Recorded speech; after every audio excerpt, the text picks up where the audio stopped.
Nshuti mukurikiye ibiganiro bya Brick TV twongeye kubasuhuza. Turi mu kiganiro Maisha Talk. Tugarutse kugira ngo tuganire ku bibazo by'ubuzima nk'uko bisanzwe. Turagira ngo tuganire rero kwifungisha burundu ku bagabo. Abantu benshi bamenyere ko abifungisha cyangwa se ababoneza urubyaro ari abagore, ariko n'abagabo burya birabareba. Turi kumwe rero n'umusangwa ugiye kubibwira kugira ngo dutangire ikiganiro cyacu. Mbahaye ikaze. Murakoze cyane nitwa Dr Anicet Nzabonimpa, nkaba ndi umuganga w'impuguke mu bijyanye n'ubuzima bw'imyororokere, ariko cyane cyane mu bijyanye no kuboneza urubyaro ku bantu bose, ku byiciro byose by'abantu, baba abana, abakuru, abato, abagore, abagabo, bose bashobora kuboneza urubyaro. Dr. Abakunzi ba Maisha Talk bari bakumbuye. Nibyo rwose, nawe ndabasuhuje abadukurikiye mu mpande zose z'isi, iburasirazuba, iburengerazuba, amajyaruguru, amajyepfo, no mu gihugu cyacu gutyo, rwose karibu mu kiganiro cyacu. Murakoze cyane kuba mubonye akanya uyu munsi kugira ngo dusubukure ibiganiro nk'uko bisanzwe. Turagira ngo tuganire ku kwifungisha burundu ku bagabo. Iyo abantu bavuze ngo abagabo kwifungisha, hari abo biyobera cyangwa ntibabyumve. Turagira ngo dusobanurire, ese ibyo bintu bibaho? Nibyo, buriya iyo turebye nka gahunda yo kuboneza urubyaro ku isi uko ihagaze na hano iwacu mu Rwanda, dusangaho ko harimo uburyo bwinshi bwo kuboneza urubyaro. Wenda mbere yuko njya kwifungisha burundu, reka wenda nerekane n'uburyo bunyuranye, noneho turebe naho kwifungisha burundu uko byajemo. Yego. Ubundi kuboneza urubyaro byabayeho kuva umuntu yaremwa, kuko niyo mpamvu buriya iyo tureba uburyo bwo kuboneza urubyaro tubucamo ibice bibiri by'ingenzi, navuga bihagarariye ibindi. Hakaba kuboneza urubyaro ku buryo bwa kamere, aho abantu bikurikirana uko imibiri yabo ikora, bagakoresha ubwenge Imana yabahaye, bakaba bashobora guteganya imbyaro badakoresheje imiti cyangwa ibindi. Ariko noneho hakaba no kuboneza urubyaro bwa kizungu butangirwa kwa muganga, ndetse bakaba bwakoresha n'imiti, cyangwa se bagakoresha n'izindi tekinike zikorwa n'abaganga babyigiye. Ubwo ni bwo buryo bubiri akenshi tuzi. Muri buri buryo rero harimo ubundi buryo bwinshi butandukanye. Reka ngaruke ku buryo noneho navuga bwa kizungu, butangirwa kwa muganga, bukoresha imiti cyangwa izindi tekinike. Haba buryamo uburyo bw'igihe kigufi. Uburyo bw'igihe kigufi ni nk'uburyo umuntu akoresha buri munsi, cyangwa se uko agiye kubonana n'uwo bashakanye, bikaba ngombwa ko abukoresha igihe agiye gukora icyo gikorwa. Aho twavuga wenda nk'uburyo bwo gukoresha nk'udukingirizo tw'abagore n'utw'abagabo, ibinini, urushinge. Ubwo ni uburyo bw'igihe kigufi. Ariko tugira n'uburyo bw'igihe kirekire umuntu ashobora gukoresha mu gihe cy'imyaka runaka, noneho ukaba nk'imyaka 2, 3, 5, 10. Aho rero habamo nka turiya dupira two mu kaboko bashyira mu kizigira cy'akaboko, cyangwa turiya dupira bashyira mu mura, ku buryo utwo mu kaboko dushobora kuboneza urubyaro imyaka 3 cyangwa 5, n'ako mu mura n'agapira ko mu mura gashobora kuboneza urubyaro imyaka 5 cyangwa imyaka 10. Yego. Ariko no hirya yabyo haba n'ubundi buryo burya bwo kuboneza urubyaro ku buryo bwa burundu, haba ku bagabo haba no ku bagore. Ku buryo bwa burundu rero nibwo byo bikorwa hatitabajwe navuga imiti wenda yo kunywa, urushinge se, ibinini cyangwa agapira wenda bashyira mu mubiri w'umuntu, ahubwo bikorwa navuga nko ku buryo bumeze nko kubaga. Noneho umuntu akaba yajya kwa muganga agahura n'umuganga w'inzobere wabihuguriwe, akaba noneho yakora ikintu kimeze nko kubaga kugira ngo bajye gushyira urukuta aho ngiye kubasobanurira. Tugarutse noneho rero ku bagabo, ubundi abantu basanzwe bazi ko kuboneza urubyaro ari iby'abagore. Bakaba bazi ati kuboneza urubyaro kuko ubyara niwe tubona umugore yagiye muri materinite akabyara uruhinja, akaruheka, akarwonsa, kubyara ni iby'abagore, no kuboneza urubyaro ni iby'abagore. Ariko byagiye bigaragara ko kuboneza urubyaro bigomba kugerwaho neza iyo umugabo abigizemo uruhare. Niyo mpamvu mbere y'uko kwifungisha burundu ku bagabo biza, habanje kuza ihame ryo gusaba umugabo ko yakwegera umugore we bakaganira wenda ku bijyanye no kuboneza urubyaro, bagahitamo bombi uburyo bazakoresha, ndetse n'umugore yajya gufata bwa buryo bwo kuboneza urubyaro umugore asanzwe akoresha, ariko bikaba ngombwa ko n'umugabo bajyana kugira ngo bigishirizwe hamwe, babwumve kimwe, ndetse noneho niba ari nk'ibinini byo kunywa, niba ari nk'urushinge wenda umuntu azajya kwiteza buri mezi 3, umugabo nawe abigiremo uruhare abyibutsa n'umugore kujya gukoresha ubwo buryo. Ibyo abantu batangira kubona ko bituma noneho ko kuboneza urubyaro bikoreshwa neza kuko umugabo yagizemo uruhare. Noneho haza kuza uko ubuhanga bugenda butera imbere, baza gusanga noneho n'umugabo nawe ashobora gukoresha uburyo bwo kuboneza urubyaro. Abahanga rero babitekerejeho bagiye babireba basanga hari uburyo nk'ubwo bwo kwifungisha burundu bashobora gukora ku mugabo, abantu bakunda kubyita ngo ni vasectomy, kuko vasectomy ni Vasectomy. izina ry'igifaransa cyangwa icyongereza, ariko risobanura kwifungisha burundu ku bagabo nk'uburyo bwo kuboneza urubyaro. Vasectomy rero tubisobanura cyangwa kwifungisha burundu ku bagabo, ubundi tuvuga ko ari igikorwa cy'urukundo. Cy'urukundo gute?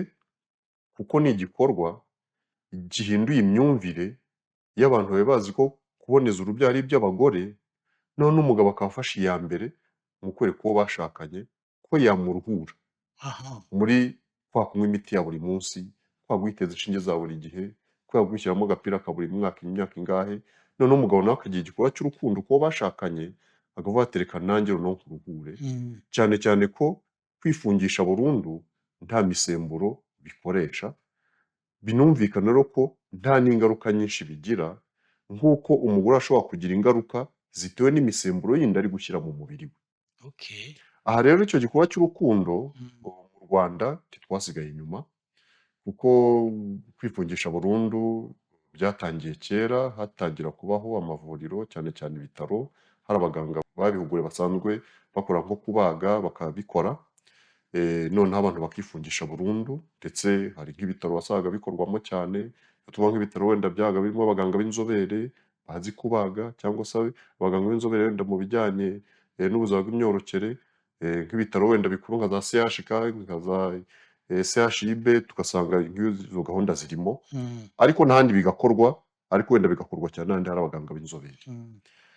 Byaje kugera mu mwaka w'ibihumbi 2000, navuga na gatatu, aho ikigo cy'igihugu cyari gihari cyitwaga ONAPO kivuyeho gisimburwa, cyinjizwa muri gahunda za Minisiteri y'Ubuzima, haba ishami rero rishinzwe ubuzima bw'imyororokere muri Minisiteri y'Ubuzima.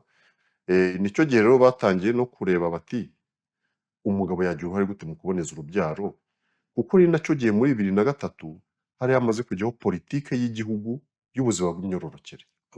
Muri iyo politiki y'igihugu y'ubuzima bw'imyororokere yashyiragamo ibijyanye no kurengera ubuzima bw'umubyeyi n'umwana, ubuzima bw'imyororokere, hakajyamo inkingi yo kuboneza urubyaro, ariko noneho hakiyongeramo n'inkingi zindi zo kuvuga bati dufashe umugore kugira uruhare n'ijambo mu bimukorerwa, ariko n'umusaza we cyangwa umugabo we nawe babigizemo uruhare.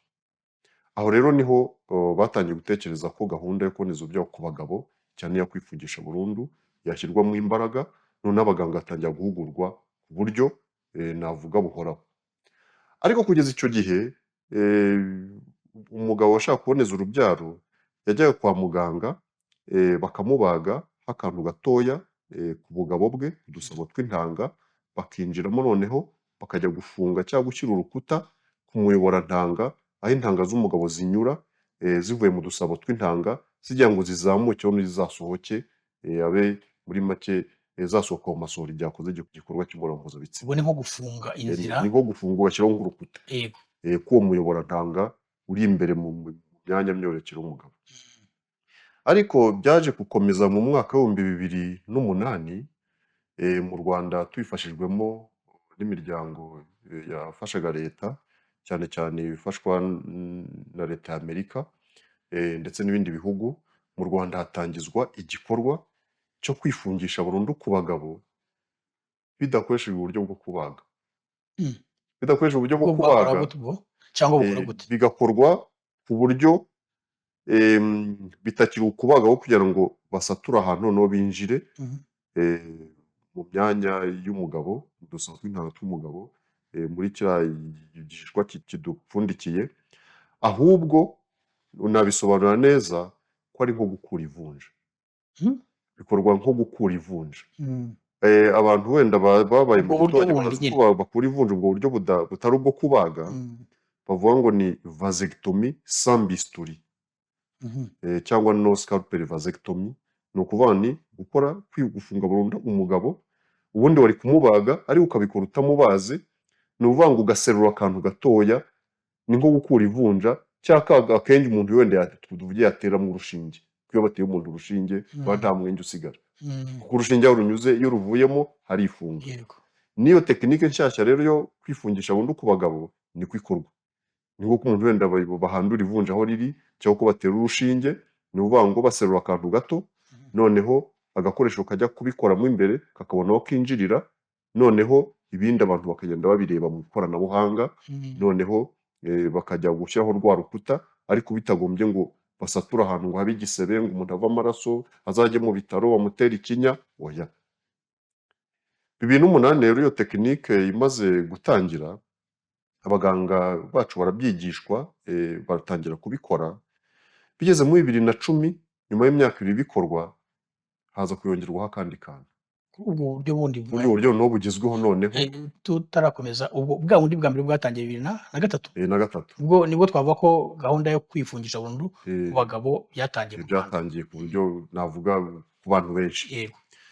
Noneho ubwo bigeze muri 2010, Mm. leta y'u Rwanda iza kubona impuguke, abaganga b'inzobere baturutse mu gihugu cya Leta Zunze Ubumwe za Amerika Mhm. no mu gihugu cya Canada, baza mu Rwanda gufatanya n'abaganga b'Abanyarwanda, babereka uko noneho bakora serivisi yo kubagaho kwifungisha burundu, ku buryo noneho navuga ko nta ngaruka n'imwe yagombye kuhaboneka, kuko uretse ko wenda bitaye no kubaga, noneho ni na tekinike igezweho nyine ikoresha ikoranabuhanga. Mhm. Aha rero umuntu yavuga ngo bikorwa bite? Icyo gihe 2003, 2008 bigikorwa wenda ku buryo bugezweho, ariko ugasanga hataraza ubuhanga buriho ubu ngubu, wasangaga hari abantu bamwe baza bavuga bati bankoreye serivisi yo kwifungisha burundu, ariko byageze aho mbona nk'umugore aratwite. Nyuma ya kuri ubwo bwa Kuri 2010. ubu buryo bwa mbere bwa 2003 cyangwa 2008, bavuga bati ariko wenda hari bamwe nk'umwe ku gihumbi cyangwa umwe ngo wenda nk'umwe kuri 500, ugasanga baragarutse, umugore n'umugabo bavuga ati ko twasamye kandi twarifungishije burundu. Kandi ugasanga ko mu gitabo koko birimo ko bifungishije burundu, ari ugasanga ntibyabaye 100%, kuko buriya navuga ko si ikosa ry'umuryango wabikoze, si n'ikosa ry'uburyo runaka ngo byakozwe nabi, Mm. ahubwo ni uko buriya mu kuboneza urubyaro, uburyo bwose bwo kuboneza urubyaro buhari, Mm. bwaba ubwo kwifungisha burundu, bwaba ibinini, zaba inshinge, byaba iki, nta n'umwe bukora 100%. Mm. Nibo abakobwa ati bukora kuri 99%, bukora kuri 98%. Icyo bisobanuye ni iki? Ni uko nko ku bantu 100 baboneje urubyaro, 98 koko ntibasama cyangwa ntibatera inda, ariko 2 bashobora gusama cyangwa bashobora gutera inda. Abo babaga muri ya Babaga kabiri muri iyo 1 cyangwa 2% byabonetse. Ubuhanga buriho ubu rero buza kuvanaho na rya 1% bashobora wenda kuba batenda uko wenda bitagenze neza 100%, kuko byakozwe n'amaboko ya muntu, kuko noneho haje no kongeraho n'ikindi gikorwa cy'uko bikozwe umuntu atabazwe, bigakorwa mu ikoranabuhanga, ariko ako kuma kinjiramo kagiye kubikora neza, hari n'ukuntu noneho gafite tekinike yo gufunga aho kafunze neza, kugira ngo rwa rukuta rutazasenyuka. Mm. Kuko ubundi umuntu yongera gutera inda ku bintu wenda kubera ibintu bibiri. Icya mbere, hari igihe umuntu yabonezaga urubyaro akaba yakora imibonano mpuzabitsina Mm. hatarashira wenda nk'amezi 3 akorewe icyo gikorwa, kuko nk'uko navuze ko ari urukuta bashyiraho mu nzira izamura intanga z'umugabo, harya urukuta ruri, hari intanga ziba zamaze kuharenga, Yego. zarenze Bakaba bafunga ariko noneho hari bagafunga izagiye hari izarenze zagiye mbere. Bavuga rero abaganga twemera ko mu gihe cy'amezi 3 zarenze aho urukuta ruri, Mm. zikomeza gusohoka nyine umuntu akaba yatera inda. Mm. Icyo ngicyo rero ubu ngubu abantu bakitaho cyane, ndetse noneho muri cya gihe cy'amezi 3 umuntu akaba akurikiranwa, ndetse bakaba bashyira n'ubundi buryo wenda bwo kuboneza urubyaro, bwo guteganya kugira ngo hatazagira ikintu kiba. Mm. Ariko noneho na kwa nandi bashyize urukuta, hari igihe urukuta buriya byageraga ugasanga rimwe eh, ruvuyeho rurasenyutse Rurasenyutse. kuko urukuta Ese ubwo uko barikoraga byaterwaga n'iki? urukuta uko barukoraga Mm, niba ari nk'akagozi gatambuka gutya k'agaheha mm, wenda baragakataga mhm, bamwe bagakata wenda bakanadoda mhm, ariko byaje kugaragara ko iyo umubiri urimo imbere hari igihe ushobora gukomeza urugingo rukomeza rukasatira rugenzi rwarwo hakongera hagafatana kandi bari barahakaze bikaba byaba mm, niho havaga rya 1% wasangaga abantu bashobora kongera gutera inda yego. ariko ubu ngubu noneho iyo tekinike ikorwa ubu ngubu ni hahandi bashyizeho rwa rukuta wenda bakase bakanadoda ariko noneho hari akandi gatekinike kinjiramo kakamera nk'akahafunze neza Mm, akahafunze neza ku buryo haba ku ruhande urabona iyo utandukanyije akagozi gutya hakagira igice kijya hano n'ikijya hano noneho hakagira akantu gafunga ariko uruhande rwa hano 100% na hano 100% mm, ku buryo twongeye no kwegerana tugahura ariko byasanga ku ruhande rumwe hafunze hafunze. no ku rundi hafunze Yego. nibyo twita no mu ndimi z'amahanga ni vasectomie sans bisturi avec cautérisation Mhm, dushaka kuvuga ko umuntu yaboneje urubyaro baramufunga burundu w'umugabo ariko haza n'ako kantu gukotera reka tuvuge gukoterizasiyo ni nko gukotera nk'amatafari bubaka inzu gukotera ni uvuga itafari rimaze kuryubaka kugira ngo rifate neza aho riri rurarikotera. ntirizagira urarikotera Mm, naho rero hazamo ako kantu ko gukotera mm. kugira ngo uko kuboneza urubyaro kwifuza ku bagabo bibe bikozwe neza 100% ntihazagire ingaruka izaza Ubwo ni 100% ubu ni 100% bya byo umugabo kuvuga ngo umuntu yavuga wifungishije ntashobora gutera inda. ntashobora gutera inda Aha. byakoreshejwe uburyo bugezweho Mm, aha ndagira ngo nibutse abadukurikiye ko uburyo bwo kwifungisha burundu twita ngo bakanakotera avec cautérisation twabutangiye mu mwaka w'ibihumbi 2010 turi igihugu cya gatatu muri Afurika kibukoresheje mhm. ubu ni uburyo bundi bukoreshwa wenda mu Intambwe bihugu ikomeye. byateye imbere Mm, ku buryo usanga bwakorwa nyine muri Amerika muri Canada no mu Burayi wenda mu bihugu bike atari byinshi muri Afurika ho twabutangiye turi igihugu cya gatatu mm, ubu ngubu rero wenda hari n'ibindi bimaze kugira iyo tekinike wenda nk'icumi ariko urumva turi mu ba mbere kandi kuba turi mu ba mbere tujya tunanuzaho kuko bikorwa neza ku buryo noneho ko iki gihe usanga uko bukorwa n'ibintu byoroshye cyane umuntu ashobora no kubukoresha uwo bashakanye ntabimenye nibyo.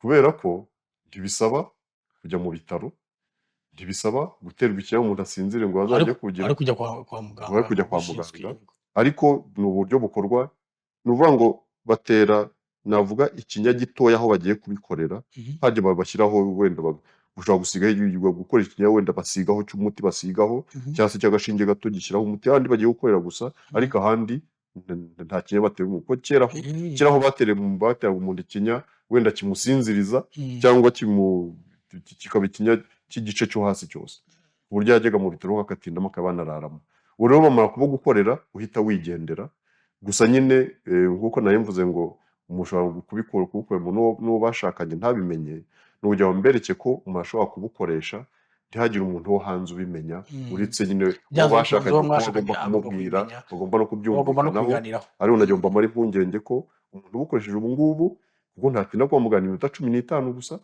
kandi nta kinya ntaki nta Mu yandi magambo ni agashinge se batera ni ni ukuvuga ngo uko twavuze ubuhanga uko bugenda butera imbere muzi uretse wenda no kwifungisha burundu ku bagabo no kubaga bisanzwe ubu byandi twari tuzi nk'umuntu wenda arwaye wenda nko mu mara cyangwa he ntabwo bagisatura. bagasatura mu nda bajya kureba ibirimo ubu basigaye bagira bagareba aho utwuma bagiye kubikoresha twinjirira gusa bakabaga akantu ka santimetero imwe ahandi ibyuma bikajyamo imbere ahandi ibintu bakajya babirebera ku ikoranabuhanga kuri screen iri hariya Okay. ku muntu no kwifungisha burundu ku mugabo ho tibiba no kubaga ka kandi ko bakenera akantu kinjiramo nk'urushinge ni nka kwa kundi batera umuntu urushinge ku itako cyangwa ku kaboko babonye ko bateye urushinge baruvanyemo nta mwanya usigaramo naho rero akuma kinjiramo ni gato cyane noneho ibindi bigakorerwamo imbere noneho ku buryo umuntu rwose yitahira nta kibazo Muri iyo myaka yose 2003, 2008, 2010 abantu babyakiriye bate cyane cyane abagabo iyo gahunda itangira? nibyo koko buriya uko byagiye bishyirwa mu bikorwa twagiye tubona impinduka zagiye zigaragara muri iyo myaka 2003, 2008, 2010 kugeza n'ubu ngubu Nka mbere y'umwaka wa 2008 mbere yuko haza iriya tekinike yo kubikora abantu batabazwe, wasangaga abantu baza garuka kwa muganga, cyangwa se ugasanga no aho batuye ku midugudu, hari amakuru y'ibihuha ahari, Mhm. rimwe na rimwe ugasanga wenda ari n'ukuri, umuntu avuga ati bamaze kumbaga, imashini irakwama. Imashini gukwama ni ukuvuga ati wenda ubushake bwo gukora imibonano mpuzabitsina Mhm. bugenda bugabanuka. Iyo nayo ni Yaba imyumvire ipfuye abantu bari bafite eh, cyangwa byari byo? hari igihe byabaga ari imyumvire ipfuye cyangwa bikaba byanaba byo ku bantu bakeya. Undi akaza wenda akavuga ati namaze kwifungisha burundu ariko ati nagiye mu mihango. Ubwo Kuko ni ku abona badamu. urumva n'uhuye ku bagabo. Ku Kuko abona bagabo? hari amaraso yaje kuko mbere Akavuga yagiye mu mihango? bari bakibikora babaga. Eh. Noneho hagira uburyo babaza umuntu burya hari amaraso burya aza bakamupfuka igifu bakabonekera amaraso, hakaba noneho umugabo avuga ati ese amaraso aje ku gitsina ati none nagiye mu mihango kandi ndi umugabo. Ibyo urumva bikabatera ubwoba cyane. Noneho abandi nabo ugasanga aravuga ati uko babaze ati buriya bankonnye, bakabyita no gukona, bakagira ngo ubugabo nyine bagiye nyine bavanamo wenda udusabo tw'intanga bakagira ngo bamukonnye, nabyo nyine bikabatera ubwoba, hakaba icyo kintu cy'ubwoba cyo kumva ko babaze ku gitsina, ese bakozeho iki ndende bagira icyo bavanyemo, wenda utwo turaso tuje ati amaraso avuye ku gitsina se ni ibiki, muzi ko abantu dutinya amaraso byanze bikunze, cyangwa se uko banabagaga nyine aho banyujije urwembe babaga, burya ko hari udutsi tw'imyakura bashobora gukata kuko dutuma umuntu yumva neza ikimukozeho n'iki, ku buryo ko natwe twemera ko hari abo koko wenda wasangaga bamara kubikora ugasanga koko uko humvaga wenda ikihakozeho cyangwa iki bikaba byagabanuka. Noneho ibyo urumva byari nk'ingaruka zishobora kuba ku buryo bwakorewe abo bantu. Ariko bigeze mu mwaka wa 2008 haje ya tekinike yo kutabaga, bya bibazo biragabanuka biranabura burundu. Babandi bavuga ati nabonye uturaso nagiye mu mihango, ntibyaba bikije kuko si ukubaga nta maraso yazaga, ndetse kuko ari n'ahantu hari bimeze nko gukura ivu cyangwa gutera urushinge, ntaho bakase ngo bigere gute na kwa kugabanuka wenda ko wenda yumva iyo umukozeho yumva, nabyo ntibyongeye kuba wumvaga yavuga ati nta kibazo. Noneho ikindi rero no kuba abantu bari wenda banigishwa, yaba umugore n'umugabo bakamwigisha kandi akamenya ko atari ukubaga atari ukugira gute, none nawe no mu mutwe akumva aratekanye, ahubwo haza kuza navuga ikintu navuga ko ari ingaruka nziza, ariko ugasanga nk'umugabo yamara gukorerwa bwa buryo bwo kuboneza urubyaro n'iyi tekinike igezweho, ugasanga abagore nibo ahubwo bari kuza babaza muganga ati ariko umugabo wanjye ni iki mwamushyizemo, ati hari akamashini kandi mwamushyizemo kumwongera imbaraga, akaba yari imbaraga ziyongereye iyo turi muri cya gikorwa cy'abashakanye, ati ko imbaraga ziyongereye nta kuba mwamushyizemo kandi. Icyo rero cyo bisobanuye bivuze ko hari abo bigiraho izo mpinduka gutyo. Navuga ko iyo mpinduka ni impinduka navuga isanzwe. Buriya iyo umugabo amaze kwifungisha burundu, cyane ko twakise n'igikorwa cy'urukundo uwo bashakanye, bagize n'umwanya bakabiganiraho bakabyunguranaho amagambo, bagasangira ijambo hagati y'abashakanye bakabifataho umwanzuro bombi, n'umugore akavuga ati mugabo wanjye ko reka koko ari wowe ufata buriya buryo bwo kuboneza urubyaro. Iyo bamaze kubikora n'iyi tekinike nshyashya itagira wenda n'ingaruka, umugabo noneho koko agiye gukora cya gikorwa cy'abashakanye nta mpungenge afite, nta kidodo afite kwenda yatera inda yazagira gute, n'umugore nawe bikaba ari uko bakirekura. noneho kwirekura no kwisanzura bigatuma ku mpande zombi bumva imbaraga zariyongereye. Aho rero ni ingaruka twita ingaruka nziza.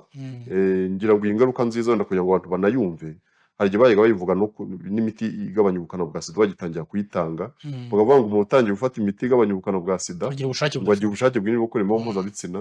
Buriya si uko ubushake bwiyongereye, ahubwo ni uko abantu batangiraga imiti igabanya ubukana bararembye nta mbaraga gifite, noneho yatangira kunywa imiti akongera ubuzima bukagaruka, akagira na peta akarya, noneho kuko iyo umuntu afite imbaraga kuko n'ubuzima bw'imyororokere bushobora gukora neza. Aha rero iki gikorwa cy'urukundo rero gifite iyo ngaruka nziza, aho usanga baba abagabo babukoresheje ndetse n'uko bashakanye abagore babo bavuga ati turabona imbaraga zariyongereye. Iyo imbaraga ziyongereye rero burya n'imbaga z'umubiri koko kubera umuntu nta kidodo afite n'iki Mm. muzi ko buriya aha hanze kubera ubuzima wenda bugenda bunahenda twabivugisha ukuri Mm. iyo umuntu wenda abona abyaye umwana atateganyije akabona umugore aratwite akagira gute burya Bimugiraho n'ingaruka mu burya mutwe. mu mutwe ahita Mm. ahungabana yahungabana mu mutwe avuga ati dore n'amahano nkoze n'iki byose no hasi wenda koko n'imyanya wenda myororokere nayo ikahita wenda igwa ugasanga gukora imibonano mpuzabitsina nyuma bibaye ingorane zikomeye cyane Yego, yego. ariko ubu ngubu koko kwifungisha burundu ku bagabo vasectomy kuko igikorwa cy'urukundo usanga cyongera ubusabane mu rugo ubwumvikane no kwiyumvamo ku wundi no kugabanya wenda iryo hungabana abantu bagiraga Imihangayiko. noneho ugasanga ko imbaraga ziyongereye Mm. n'izo gukorera urugo rwabo ahubwo zikiyongera. Ese Dr. muri icyo gihe hagiye haba impinduka bagenda bisumburaho intera mu gufunga abagabo, abantu bagendaga babimenya, ndavuga abo bireba, abagabo barabimenyaga ku buryo bavuga ati haje noneho uburyo bushyashya, hari uburyo babimenyaga ku buryo wenda n'imibare y'abo mufunga yagiye yiyongera. Ngira ngo tuvuze ku ibyo bintu bibiri ubumenyi mu bantu ndetse n'imibare hari ikintu twagiye tubona mu myaka nka 2010, 2012, 2015 gutyo twagiye dusanga ko hari uturere twagiye tugaragaza ubwitabire bwinshi bw'abantu bashaka kuboneza urubyaro ku bagabo bifungishije burundu ahubwo hakaba ikibazo n'abaganga ahubwo bo kubikora akaba baba bakeya. Aha nabaha nk'urugero nk'uturere two mu majyaruguru nka za Nyabihu ni uturere twazaga imbere cyane mu bashaka kuboneza urubyaro bagafata iya mbere rwose ugasanga ahubwo n'abaganga ahubwo bari kubura wajya nk'iburengerazuba ugasanga akarere ka Nyamasheke ugasanga rwose baraboneza urubyaro ku buryo ahubwo n'amahugurwa yaba akariho tujyana wenda guhugura abantu kuko niho habaga hari abantu bashaka uburyo bwo kuboneza urubyaro kwivugisha burundu kugira ngo kuko nibajya kubikora ngo bamenyere ko ariho bazabikorera. Wajya nk'iburasirazuba ugasanga nk'akarere ka Rwamagana ugasanga kari kuza imbere y'utundi. Wajya mu majyepfo ugasanga nk'akarere ka Muhanga ugasanga kari imbere. Ni ubukangurambaga bwabaga bwabaye se cyangwa hari ubundi buryo budasanzwe bwakoreshejwe muri utwo turere aho imibare yazamutse? Ngira ngo umuntu yabifata wenda ku buryo bubiri icya mbere navuga ko ari nk'ubukangurambaga buba bwakozwe n'inzego z'ubuyobozi mu nzego z'ibanze cyane cyane ku rwego rw'akarere no kumanuka hasi. Byagiye bigaragara ko aho wasaga ubuyobozi bw'inzego z'ibanze ubuyobozi bw'akarere nabwo bufata iya mbere gusobanurira abaturage ibyiza byo kuboneza urubyaro n'iyo tekinike yo kwifungisha burundu ku bagabo yaba abayobozi bakabigiramo uruhare wasaga abaturage babyumva vuba cyane. Ikindi cya kabiri hari ukuntu usanga abantu baba basanzwe wenda hari uturere burya abantu bumva vuba kurusha utundi. Ibi ni ibintu bigaragara ugasanga hari uturere ushyiramo nka porogaramu ugasanga barumva kurusha abandi ahubwo barajya imbere cyane. Akenshi biba bitewe wenda bishobora guterwa ku bintu bibiri ushobora gusanga wenda bafite ibibazo bituma ko wenda bahuye nabyo mu kutaboneza urubyaro noneho nabo bakabonaho kuko ari ikibazo gikomeye cyane kubyara abana benshi noneho ugasanga no kwitabira gahunda yo kuboneza urubyaro ku bagabo iri kujyamo imbaraga kubera ibibazo bahuye nabyo. Aha ngaha turabibona nko mu turere tumwe twagiye twitabiriye iyi gahunda ni uturere wasaga turimo wenda igwingira ry'abana imirire mibi hari ibibazo byinshi mu miryango none umugabo ko ari we burya ufata uruhare runini wenda gushaka ibitunga urugo agahita abona ko agomba kuboneza urubyaro kugira ngo ibibazo bigabanuke. Aha ngaha hari aho twagiye dusanga umugabo umaze kubyara nk'abana 5, 6, 7, 8, 9, 10 ahubwo agafata n'iya mbere kuza kuvuga ati mumfunge kugira ngo ntazongera kubona nta n'uwamwigishije ukabona arizanye cyangwa nk'umugore yabyara wenda muri maternité umwana wenda nk'uwa 8 cyangwa uwa 10 ugasanga umugabo niwe uri kuza avuga ati mugati rwose umugore wanjye mbere yo kumusezerera mubanze mumfunge. Ahubwo babiganiraho n'umugore bakaba babiganiriye ari ukabona ubwo bwitange bw'uko umugabo aje ahubwo akaba ari we ujya gusaba serivisi wenda nta n'undi wamunyuzeho wundi wo ku ruhande ukabona ko ibyo ngibyo ugasanga rimwe na rimwe ni uko ari kubona mu rugo uko bihagaze akabona bitazakomeza ubona ko aricyo gisubizo agafata iya mbere yo kugenda. Ese utarakomeza ubwo nta gihe umugabo ashobora kugira icyo gitekerezo umugore akavuga ati reka da ntabyo nshaka? Ubundi muri politike y'igihugu yo kuboneza urubyaro tugenderaho mu Rwanda, tuvuga ko kuboneza urubyaro atari iby'umuntu ku giti cye, ni iby'umuryango, umugore n'umugabo. Ndetse byanaba na byiza n'abana ahubwo nabo bakabigiramo uruhare nabo bakabibwirwa. Yego. Kugira ngo niba hagiye kwiyongeramo umwana bagiye kubyara mushya, cyane bagiye gufata iyo cyemezo, babiganireho nk'umuryango ntawe usigaye inyuma. Aha niho rero nko kwa muganga batanga serivisi, nk'umuganga mbere yo gutanga iriya serivisi arabanza akigisha uje kuyisaba. Mu kwigisha uje kuyisaba kumusobanurira bya bindi byose navuze uko serivisi itangwa, hazaho no kumubwira nyine ko kuboneza urubyaro atari bye wenyine, ko biba byiza n'uwo bashakanye nawe aboneje urubyaro. Cyane cyane ko iyo bidakozwe gutyo bishobora kugira ingaruka zikomeye cyane. Hari igihe umuntu ashobora kuza akaboneza urubyaro yibeshya uwo bashakanye, ariko ugasanga si ukuboneza urubyaro aje gushaka, ahubwo aje gushaka nk'igituma azafata uwo bashakanye akamufatira mu cyuho.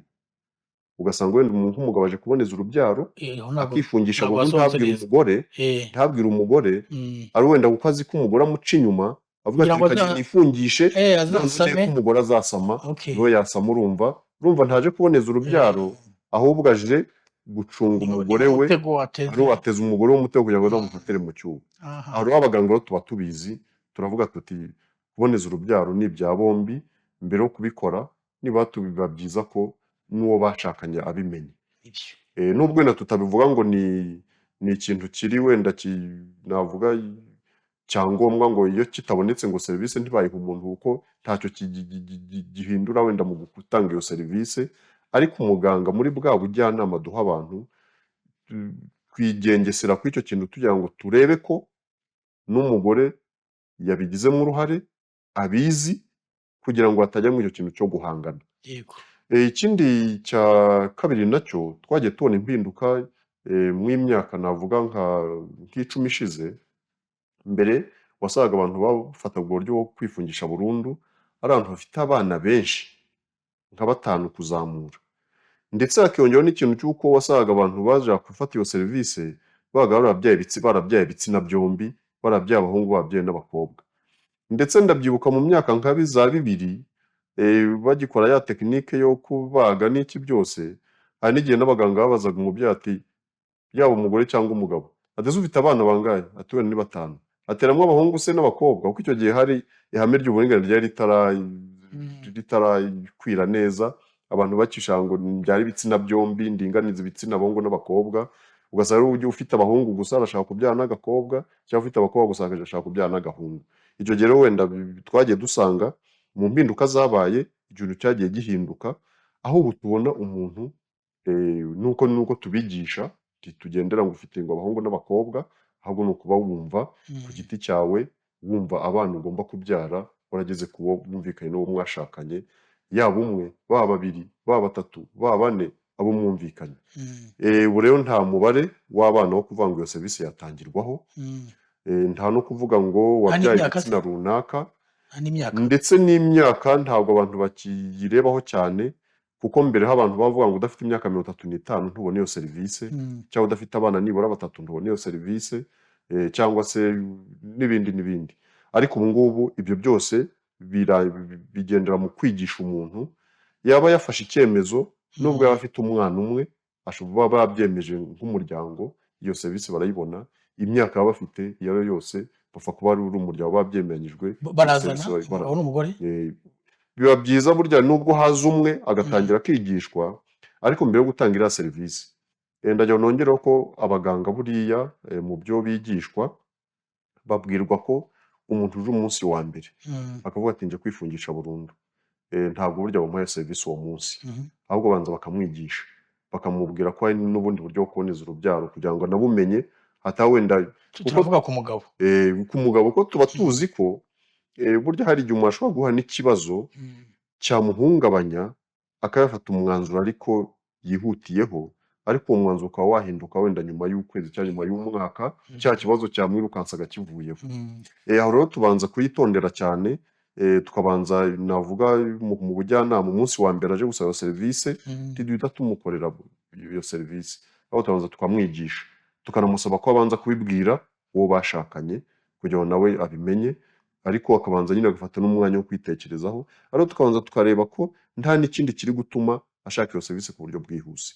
Kuko twagiye dusanga nka kera, hari igihe umuntu yagiraga nk'ikibazo mu rugo, ugasanga nk'umugabo wenda umugore uraje ku nkeke, ati urabona abana tumaze kubyara n'ibiki byose, ati genda bagufunge. Umugabo wenda yaba koko agize wenda nyine yahabuka akaza kwifungisha, ariko atabishaka, by'amaburakindi. ahubwo ari amaburakindi kuko umugore amumereye nabi. Cyangwa ugasanga wenda yagize wenda yabyaye nk'abana bangahe, wenda bamaze nk'iminsi ibiri batarya, ugasanga aje kwifungisha burundu kubera ko ibibazo. wenda amaze iminsi ibiri batarya. Ariko yamara kwifungisha burundu, nyuma y'umwaka wenda nk'Imana ikazamucira inzira, ukabona ubutunzi buraje. Ubutunzi bwaza, Cyangwa akaza kwa muganga ati akabisubika. mwamfunze burundu, mumfungure. Kuko ari tekinike rero idasubira inyuma ya burundu, muganga avuga ati ntabwo rwose bishoboka, byarangiye, akajya mu rukiko. Akajya kurega. Akajya kurega ati bamfunze burundu. Aha rero niyo mpamvu rero ngira ngo wenda urwo rubanza baruca bate?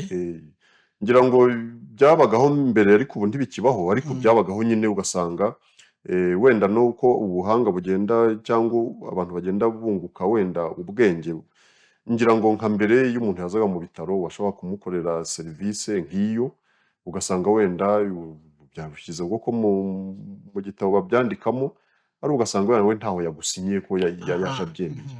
Ubu ngubu rero navuga ko aho bigeze, ubu hagiye hazamo nyine n'amategeko n'amabwiriza, ko byose bisigaye bigendera ku mategeko.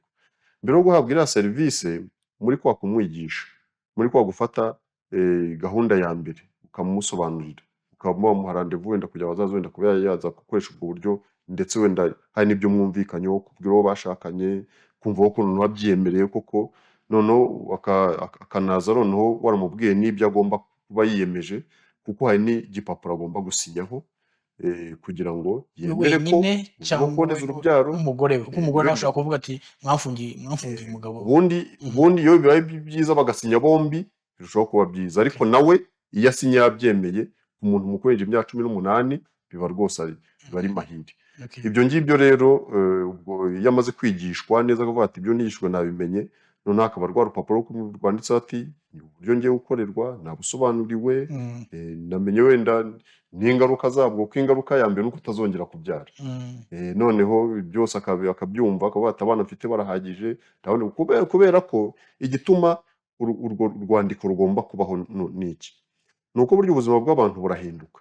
Umuntu ashobora kwifungisha burundu, yamara kwifungisha burundu hakaba haza nk'ikiza cyangwa se nk'ibindi byago, k'abana yabyaye bakamuca mu myanya y'intoki bagapfa. Bamara gupfa agashaka kongera kubyara, yashaka kongera kubyara akajya kwa muganga ati mwaramfunze nimumfungure. Ubu rero kugira ngo tugende n'amategeko n'amabwiriza ya Minisiteri y'Ubuzima, avuga ko mbere yo gukorerwa serivisi nk'iyo, umuntu abanza gusinya urupapuro rw'uko yemera ko yigishijwe bihagije, yasobanura uko uburyo bukora, ndetse n'ibizakurikiraho nyuma, akavuga ko mwabonye ko kwa muganga ikintu cyose gisigaye gikora kwa muganga, umuntu abanza kumusinyisha kubyemera. Dr. ndagira ngo rero utubwire muri uyu mwaka wa 2026 turimo, urebye urwo rugendo rwose kuva muri 2023, ubona byitabirwa gute? Ndavuga cya gikorwa cy'urukundo, ariko kuboneza urubyaro burundu ku bagabo, babyitabira, nta mbaraga nyinshi bishyirwamo kugira ngo abantu baze, umuntu arizana rwose, imibare imeze neza, ubona aho tunatubwire imibare igeze hehe ku bagabo baza kwifungisha. Icya mbere reka tugendere ku mibare duhabwa n'ikigo cy'igihugu cy'ibarurishamibare mu bushakashatsi bakoze umwaka ushize 2025 bita DHS, batweretse ko kuboneza urubyaro muri rusange biri kuzamuka mu Rwanda ku buryo bushimishije, ku buryo bigeze kuri 69%. 69% by'Abanyarwanda bari mu gihe baboneje urubyaro, bari mu gihe babana nk'umugabo n'umugore baboneje urubyaro. Ni ikintu cyiza cyane, iyo ni imibare myiza cyane. Ariko iyo 69% usanga uruhare rw'abagabo rukiri ruto cyane. Usanga abagabo baboneje urubyaro bakiri munsi ya 1%. Ibi rero uvuga ngo muri 69 tubara titurajya no kuri 1% ku bagabo.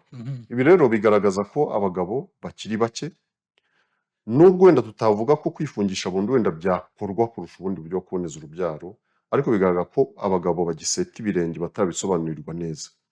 Ndetse icyo mbivugira ni uko usanga iyo dufashe kwifungisha urubyaro ku bagabo, iyo ubigereranyije no kwifungisha urubyaro ku bagore, usanga abagore bifungisha urubyaro bakubye nk'inshuro wenda nk'eshanu abagabo bifungisha baboneza urubyaro bifungishije burundu.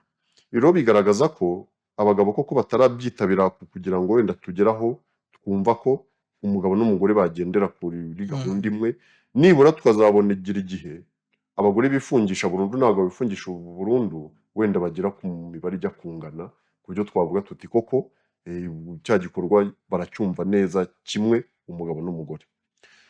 Ikindi cya kabiri, mu mibare tubona ko kuva nka muri 2015 twari dufite abagabo barenga 5,000 bifungishije burundu baguye cya gikorwa cy'urukundo. Ubu ngubu imibare tugenda tubona n'abashyashya bagenda biyongeraho, tuvuga ko wenda bari kugera ku 7,000 bifungishije burundu, ariko bashobora kuba barenga kubera iki? Buriya kuko iyo umuntu yifungishije burundu ntiyongera kugaruka kwa muganga kuko aba yifungishije serivisi aba yayihawe kandi bayihawe. Noneho rero no mu bitabo iyo umuntu ageze ku myaka tuvuga ngo wenda arengeje imyaka 55, 60, bahita bamuvana mu bitabo kuko bavuga ati wenda uburumbuke bwe bugenda bugabanuka cyane. Ariko twemeza ko bariya 5,000 byo muri 2015 tuvuga ko abenshi baracyariho, nubwo wenda bafite nk'imyaka 65, 70, ariko burya baba bagikora imibonano mpuzabitsina wenda atakoze iriya metode ashobora kuba yabyara.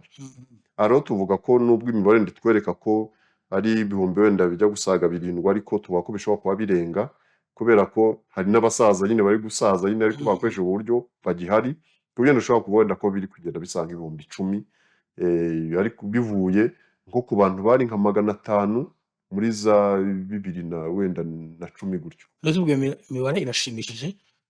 Iyi mibare navuga ko uko bigenda bizamuka navuga ko wenda biratanga icyizere, ariko ntibishimishije. Ese ni ukubera iki abagabo batitabira iyi gahunda? Ni uko imyumvire wenda ikiri hasi? Ni uko se badasobanukiwe? Ni uko badahabwa amakuru? Mubona impamvu yaba ari iyihe? Ngira ngo igituma abagabo batitabira wenda gukoresha iyi gahunda ku buryo bushimishije, icya mbere ni ya myumvire tubona hirya no hino. Nigeze kuvuga wenda ibijyanye n'uturere, hari uturere usanga imyumvire y'abantu ikiri hasi cyane, ndetse ugasanga ndetse no gukoresha serivisi zo kwa muganga bitaraza neza, wenda bakigumira mu rugo bakaremba cyangwa bakaba bajya no muri za magendu. Aha rero hari uturere ugeramo ugasanga ko gukoresha serivisi biracyari hasi, byagera nko ku bagabo ugasanga ni ikibazo, abagabo ntibajya no kwivuza, ariko byajya kuboneza urubyaro ugasanga bavuga ati nta mugabo wo kuboneza, tuzane n'iby'abagore. Imyumvire iracyahari. Ikindi cya kabiri ni uko buriya navuga ko nta gahunda ihamye dufite mu Rwanda yo gukangurira abantu nk'izo serivisi wenda navuga z'umwihariko kugira ngo babe bazikora, serivisi wenda zitari zizwi kera ko zihari cyangwa zigenda zivugururwa abantu bamenya ayo makuru. Rero navuga ko ndatanga nk'urugero, mu myaka wenda ya za 2000 abantu babonye ukuntu nk'ubwandu bwa virusi itera sida bwahagurukiwe, abantu bagashyira serivisi mu mavuriro, abantu bakabona imiti igabanya ubukana, ariko hakaba n'izindi serivisi zari munsi y'ikigo cyitwaga Seneresi, komisiyo yitwa Seneresi, ikajyana n'amashami mu turere nayo hose, bakagenda bigisha abaturage kugira ngo koko bitabire kwipimisha no gufata imiti. Buriya no mu ibi bintu byo kuboneza urubyaro cyane cyane nk'ibi bireba abagabo, hakeneye buriya nka gahunda yo kwegera abaturage muri rusange, abagabo by'umwihariko, umuntu akabasobanurira gahunda ihari y'igikorwa cy'urukundo cyo kwifungisha burundu ku bagabo cya vasectomy, kugira ngo icya mbere bamenye ko iyo serivisi ihari, kuko hari igihe umuntu aba ari hariya wenda yeberewe wenda hirya mu giturage ku mudugudu, ariko atanabizi ko bihari. Ariko ikindi cya kabiri, hari n'igihe aba afite impungenge avuga ati kiriya gikorwa bagiye gukorera ku mwanya wanjye w'ibanga, nibakoraho kari agashinge bateraho kari akantu bagiye kugira niba bagira icyo bangiza.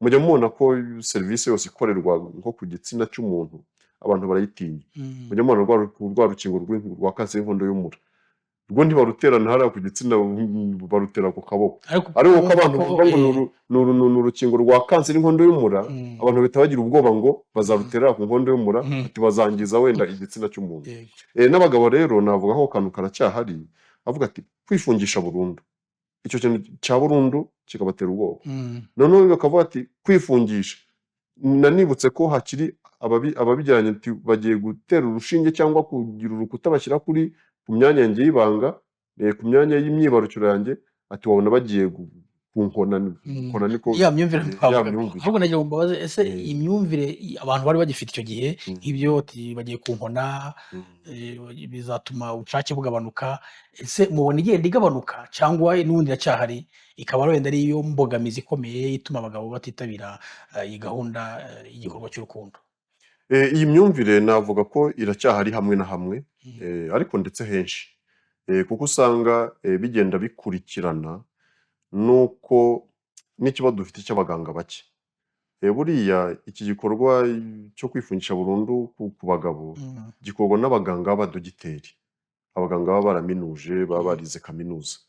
Ibi rero kugira ngo, kuko baracyari bakeya bataragera hirya no hino mu gihugu, kuko buriya tuzi ko abantu bakoresha serivisi cyane zo kuboneza urubyaro bazifatira akenshi ku bigo nderabuzima, hariya hari abaforomo n'abaforomokazi.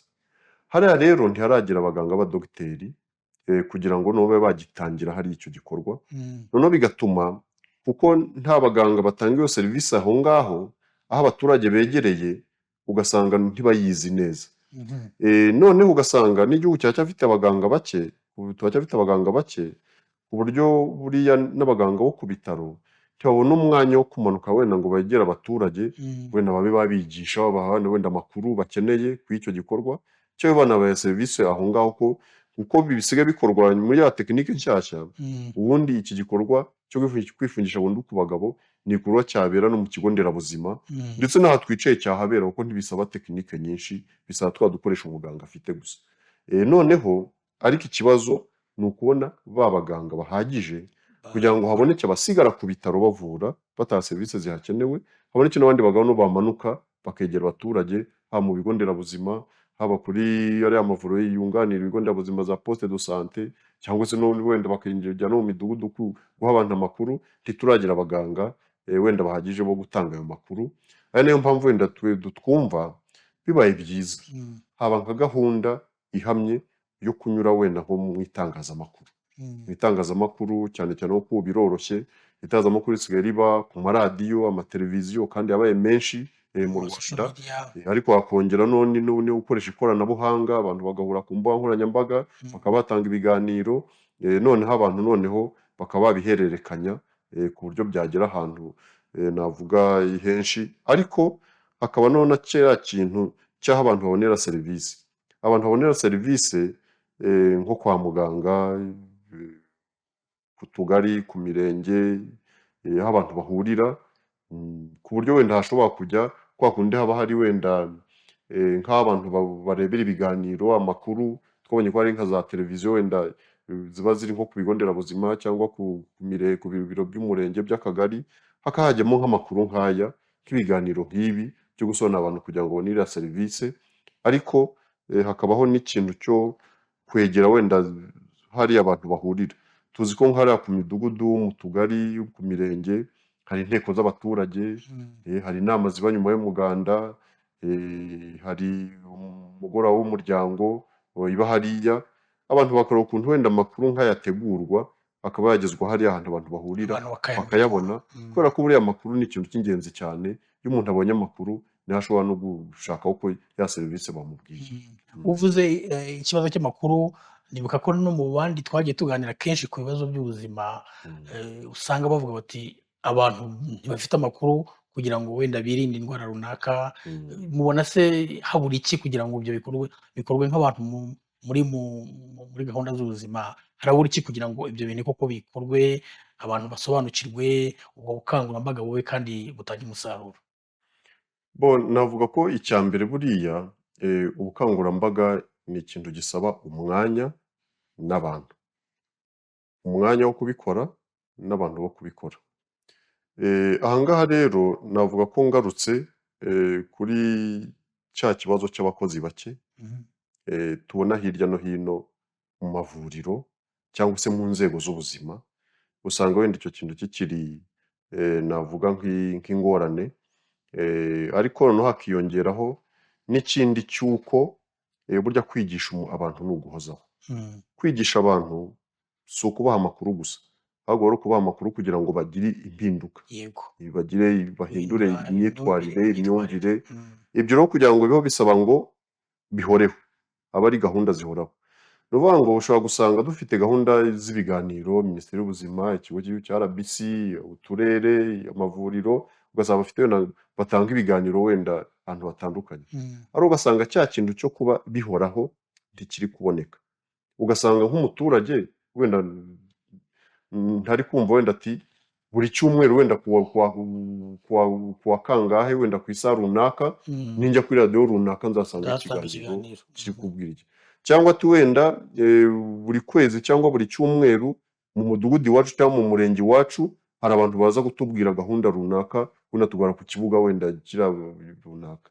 Izo gahunda navuga ko zo zitarabaho, zo gushyiraho gahunda zihoraho, zihamye kandi zifite gahunda izwi n'abaturage.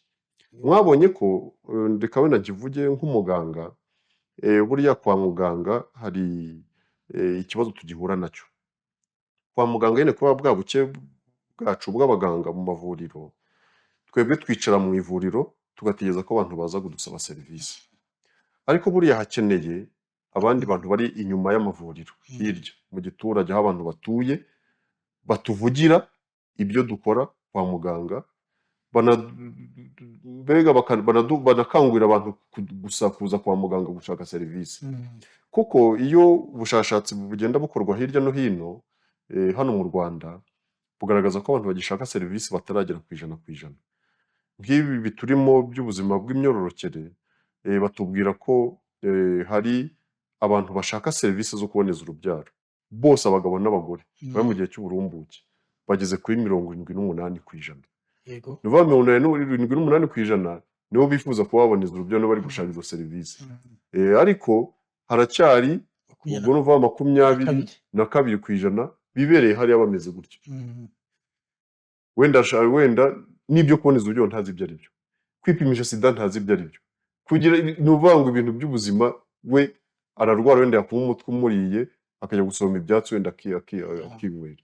Aha rero ni ukuvuga ngo dukeneye irindi tsinda ry'abantu, ndetse batari aba Minisiteri y'Ubuzima wenda n'imiryango wenda ya sosiyete sivile ishobora kubigiramo uruhare, ariko hakaba izindi nzego hariya zegera abaturage zibaha amakuru ku bintu bitandukanye.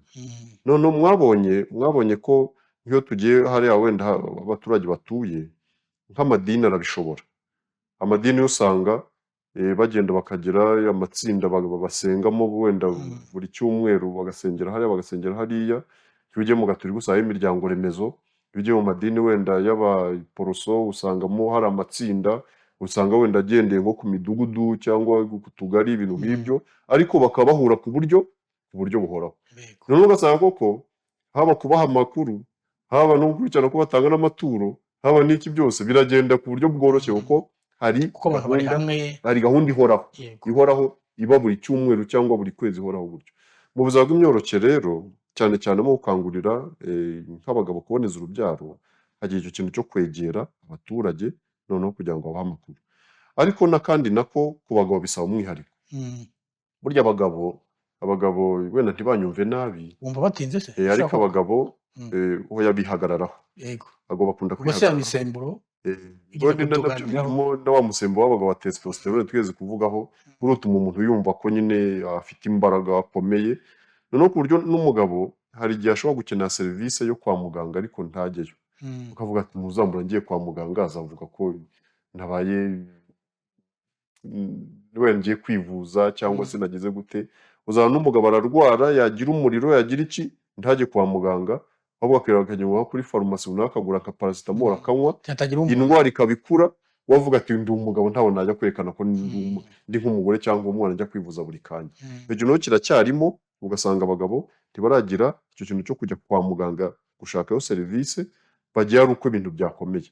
Nicyo gituma rero hakenewe koko ikintu cyo kwegera abagabo, ndetse byanaba byiza tukabasanga aho bari. Mhm. Buriya kugira ngo abagabo buriya bigishwe neza, kuko nubahamagara ntibazaza.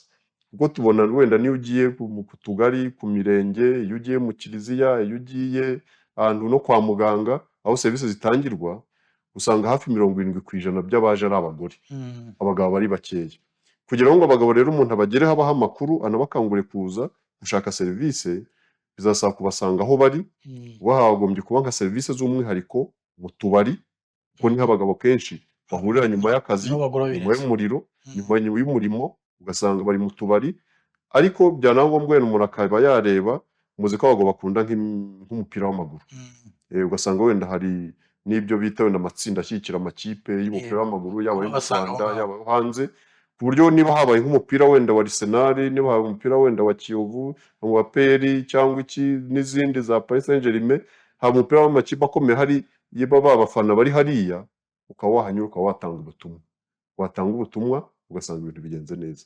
Habaye wenda nk'isiganwa ry'amagare, habaye cyangwa umupira wenda wa shampiyona wenda wabereye hehe, abantu bakaba bareba ukuntu inzego zakorana, hakaba ubutumwa butangirwa, hariya haba hari abagabo benshi cyane. Nibyo. Ndagira ngo nibutse ko ikintu rwose ni ikintu abantu bagomba gushyiramo imbaraga, abagabo tukabasanga aho bari, kubera ko iyo ugiye hariya serivisi zitangirwa uhasanga abagore cyane, Mm. ariko wajya ahantu hamwe h'umwihariko nko kuri stade, usanga ari abagabo benshi bahari. Yego. Wajya ahantu h'umwihariko mu tubari, ugasanga ari abagabo benshi bahari. Mureke rero dusange abagabo aho bari, tubahe amakuru, tunabakangurire. Mm. Iriya mibare watubwiye ikiri hasi ya rimwe, Mm. tugize gutya wenda abantu bakigishwa ikagera kuri 40-50, Mm. byafasha iki sosiyete yacu?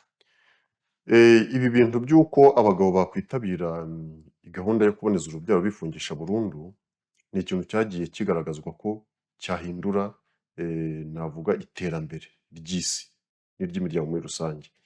Kuko abantu basanze mu bushakashatsi bakoze, babonye umugabo umwe uboneje urubyaro Mhm. agira ingaruka nziza ingana n'abagore 10 baboneje urubyaro. Mm. Kiragira kintu gisubiremo kugira ngo abantu bacyumve. Umugabo umwe wifungishije burundu agira ingaruka n'impinduka nziza ku buzima bw'abantu no ku iterambere Mhm. ringana n'abagore 10 bifungishije burundu cyangwa baboneje urubyaro ku buryo busanzwe. Reka ngisobanure neza. Buriya umugabo wifungishije burundu agakora kino gikorwa cy'urukundo, Mhm. burya umugabo yifungishije aboneje urubyaro iwe mu muryango, kuko ntiyongera kubyara iwe Yego. mu muryango. Mm.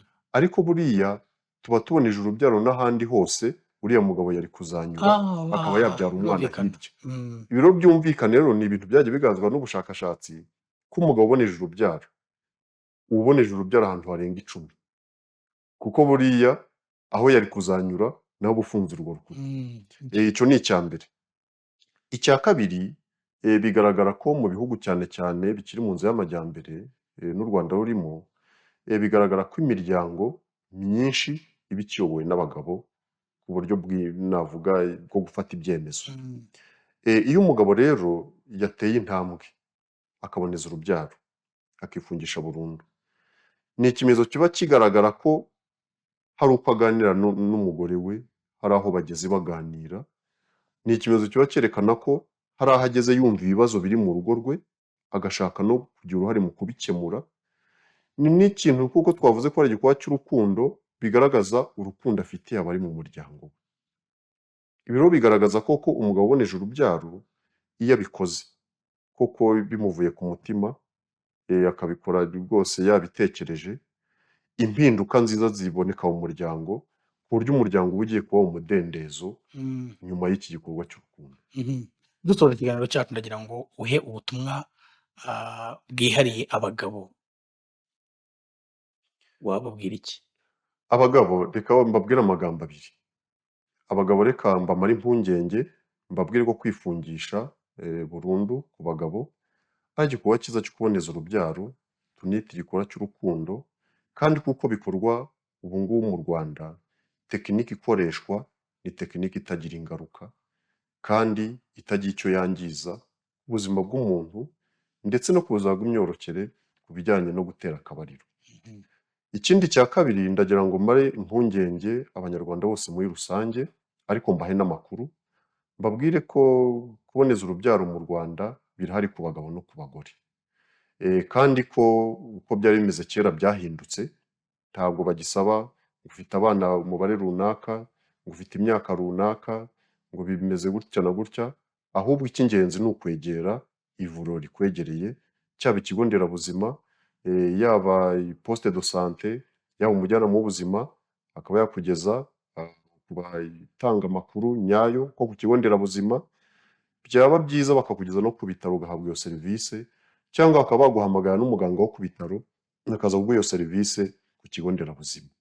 Ibi rero birashoboka kandi bikorwa nta giciro navuga gikomeye baguciye, kuko ubikoreye mu kigo mu ivuriro rya leta bifashwa binyuzwa mu bwisungane mu kwivuza, serivise zikaba zatangirwa nk'ubuntu utanze gusa twa dufaranga duke umuntu yongeraho, ariko niyo wabikorera mu ivuriro ryigenga nabwo hari ubufatanye hagati y'amavuriro yigenga na Minisiteri y'Ubuzima ku buryo nabwo igiciro wenda cy'iyo serivise kitaba gihanitse cyane. Okay. Najya mumara abantu impungenge, uburyo bwo kuboneza urubyaro ku bagabo bwo kwifungisha burundu burizewe, nta ngaruka, bukorwa ku buryo bworoshye kandi noneho bukagaragaza ko ari n'igikorwa cy'urukundo. Igikorwa cy'urukundo. Dr. Murakoze cyane. Murakoze namwe. Mutanze ubutumwa bukomeye kandi n'abadukurikiye nibwiye ko bumvise ko kwifungisha burundu ku bagabo bishoboka kandi ko byorohejwe, ko umuntu wese rwose yabujyamo kandi bukaba bwagirira akamaro we ku giti cye, umuryango we ndetse n'igihugu. Mwakoze cyane rero kuba mwitabiriye iyi gahunda y'iki kiganiro cy'uyu munsi. Murakoze namwe. Nshuti rero mwari mudukurikiye, namwe turabashimiye cyane, mwumvise byinshi ku kwifungisha burundu ku bagabo. Mukomeze rero mugire ibihe byiza. Ngiye wari wategura ikiganiro ndi Rukundo Charles Rwanga. Mukomeze mukurikire ibiganiro bya Brick TV. Muraraharyana.